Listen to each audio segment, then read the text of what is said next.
The movie begins with a sports agent named Allie Davis. She works at Summit Worldwide Management, a company that manages a number of America's best athletes. It is responsible for building an athlete's brand and bringing them product endorsements, magazine interviews, and many other opportunities. Allie is pumped about going to work because her boss, Nick, is set to promote one of the Summit's agents to a partner, and she is confident that it's her time. Allie is very competitive by nature and always works extra hard to stay on top of her male coworkers, who she doesn't see eye to eye with. Allie's assistant, Brandon, helps her manage her tight schedule. On her way to work with Brandon, Allie meets her new hot neighbor in the elevator, who she calls Captain Fucktastic. Allie is into him, but he completely ignores her, making her wish she could find out what's going on inside his head. Allie and Brandon arrive at the male-dominated management firm. She gathers around with her coworkers in the conference room for the major announcement. Seeing the guys discuss their sex life, Allie tells them to save it for their secret poker night, which they never invite her to. Fellow agents Kevin and Eddie assure her that there's no secret poker night. Nick finally arrives at the meeting and announces that Eddie has been selected as the new senior VP. Allie, who is naturally surprised as she was the most likely to be promoted, confronts Nick in his cabin. Nick acknowledges her hard work, but says that she doesn't connect well with the men at the company, and one of them vetoed her promotion. Upset, Allie storms out and announces to everyone in the building that she will sign the rising basketball superstar, Jamal Berry, and prove to everyone that she deserves the promotion. Later, she goes to meet her father, Skip, in his boxing gym. During a boxing session, Allie takes out her work frustration. To cheer her up, Skip takes Allie out for dinner. There, Allie finds the bartender named Will attractive and decides to stay after dinner to introduce herself. One thing leads to another, and the two end up having sex in Will's apartment. Allie is extremely aggressive in bed and always likes to dominate her partner. The next morning, Allie wakes up to Will's little son, Ben, wearing her panties on his head. Embarrassed, Allie gets up to learn that she is late for work. As she scrambles to collect her belongings to head for work, Allie notices a picture of Will with his wife. Angry at Will for not telling her about his marriage and child, Allie storms out of Will's home. At work, she joins her co-workers who are trying to work out a deal with Jamal and his father, Joe Dalla, who wants a magazine cover position with basketball legend and Allie's client, Lisa Leslie. Allie tries to convince Lisa about sharing the cover with Jamal, but Lisa flatly refuses to share the spotlight with a newbie. Failing to secure a magazine cover for his son throws Joe's intentions to work with Allie out the door. That evening, Allie joins her best friend Mary's bachelorette party with her other friends Olivia and Sierra. Olivia reveals that she has hired a psychic named Sister to read their fortunes for fun. Allie is still upset about her promotion, so the girls encourage her to go first. Allie doesn't believe in psychics, but when the sister correctly determines her work frustrations and a potentially budding relationship with Will after reading her cards, she becomes a believer. Sister then gives her a foul-smelling tea to drink to help her with her troubles. Afterwards, the ladies go out to a club to dance, where Allie gets drunk and ends up accidentally knocking herself unconscious. She later wakes up in the hospital and hears her doctor talk about drinking and doing cocaine on the job. When she confronts him about it, the doctor panics and leaves. Brandon arrives and takes her to work. On the way there, she hears Brandon's snarky remarks about her and asks him to stop.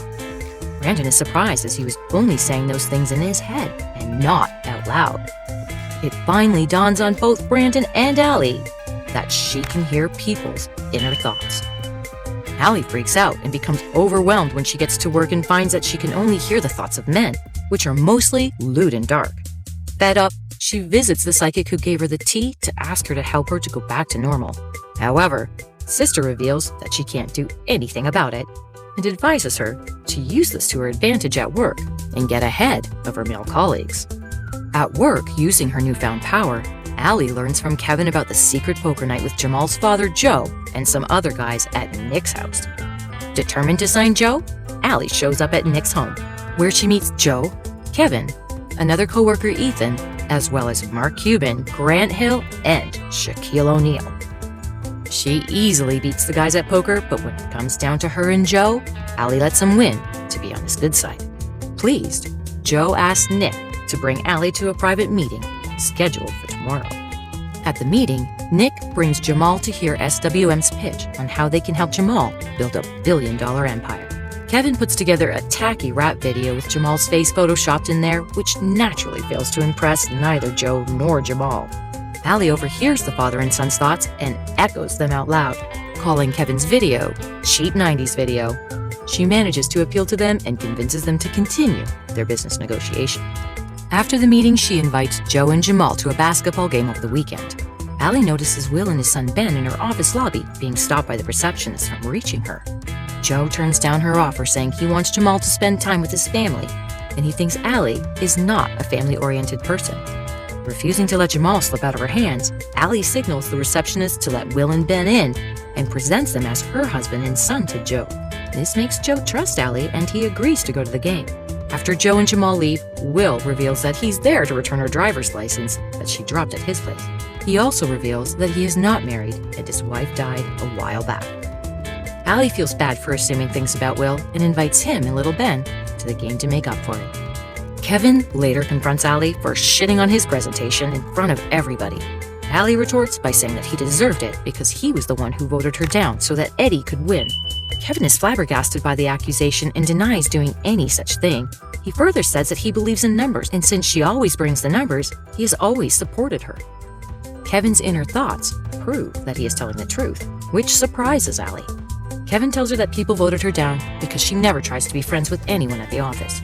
Allie responds that if she were a man, they would say she was driven, and Kevin thinks in his head that everyone would just say she's a dick. At the game, Allie keeps up the facade of a family-oriented woman. Ben mentions his 6th birthday is coming up and says he wants a race car cake. Allie promises to fulfill his wish, and the little boy gives her an unexpected hug, impressing Joe.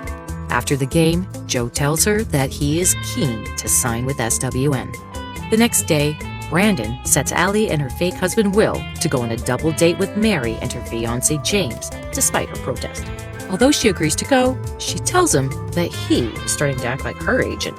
Brandon thinks to himself that he should be an agent, and Allie tells him that it takes a lot to be an agent and that he's not ready yet. At the double date, Allie overhears James thinking about cheating on his fiancée with the waitress. Disgusted, Allie whacks him in the nuts and pretends as if it was an accident. Distrustful of men, Allie takes her frustration out on Will, but she changes her mind when she hears Will's sweet thoughts about her. Afterwards, Allie goes to Will's place to have sex. This time, Will makes her ease up on the aggression, leading to an incredible experience for both of them. Just as things are starting to look good for Allie, Joe organizes a press conference where he announces that he is taking his son to China. It's revealed that Jamal's Chinese deal was orchestrated by Ethan, who has left SWM for another agency. Nick is pissed at the deal and blames Allie for the company's failure to secure Jamal. He lashes out at her, saying that he would have fired her a long time ago if it weren't for the sexist or racist accusations that would be labeled against him should he do so. Offended, Allie challenges him to fire her from his company, claiming that her clients would follow her out the door. Outside, Nick sees Will and spills the beans to him about Allie using him and his son to secure the deal with Joe. Allie tries to explain herself, but an upset Will storms out of the building. With her life spiraling out of control, Allie drinks a ton at Mary's wedding to Code. At the altar, she overhears James thinking about his affair with Mary's cousin, Gabby, while reading his wedding vows. Disgusted and fed up, a drunk Allie interrupts and starts telling everybody about her ability to hear men's thoughts. Worried, Brandon tries to stop her, saying he is doing it as a friend. But Allie rudely shuts him down, saying they are not friends, and he is just her assistant. Upset, Brandon leaves. Allie then tells everyone about James and Gabby's affair. James denies having any affair, but Gabby admits and apologizes to her cousin. When Sierra accuses Allie of being jealous of her friends for being married, Allie tells everyone about Sierra's husband's affair with another man. The double expose leads to mayhem, and Sierra and her sister-in-law getting into it. During the fight, the latter accidentally knocks Allie out with a vase. Allie wakes up in the hospital again and meets the same doctor. This time, Allie can't read the doctor's thoughts. Turns out, she can no longer hear people's thoughts. The doctor reveals that he is working on his alcohol and coke addiction. Allie then notices that no one has shown up for her at the hospital, and she realizes how she has destroyed all her relationships. To correct her mistake, Allie apologizes to Brandon at work. She also confesses that he has everything it takes to be an agent, and she only told him otherwise because she wanted to keep him as her assistant. Brandon forgives her, and when they discuss Jamal, it suddenly hits her that she should have focused more on listening to Jamal's heart and not his and Joe's mind. She then meets him at his favorite park and plays basketball with him. She congratulates him and advises him to always listen to his heart. Later, Allie visits her girlfriends over dinner and apologizes to them. They forgive her, but on the condition that she will pay for Margarita Mondays from now on. The NBA drafts begin and Jamal is signed by the Atlanta Hawks. He has listened to his heart and decided to stay in Atlanta. Joe talks to Allie and tells her his decision to hire her as Jamal's agent. The next day at a meeting, Nick announces that he has decided to promote Allie to a partner. However, Allie reveals that she no longer wishes to be a part of the boys' club, so she is quitting the company to start her own firm with Kevin as her partner, and she is taking all of her clients with her. She also makes Brandon an agent at her new firm. Allie then goes to Little Ben's birthday party, bringing his favorite cake with her. Will is still upset with her, but after hearing her heartfelt apology, he decides to give her another chance.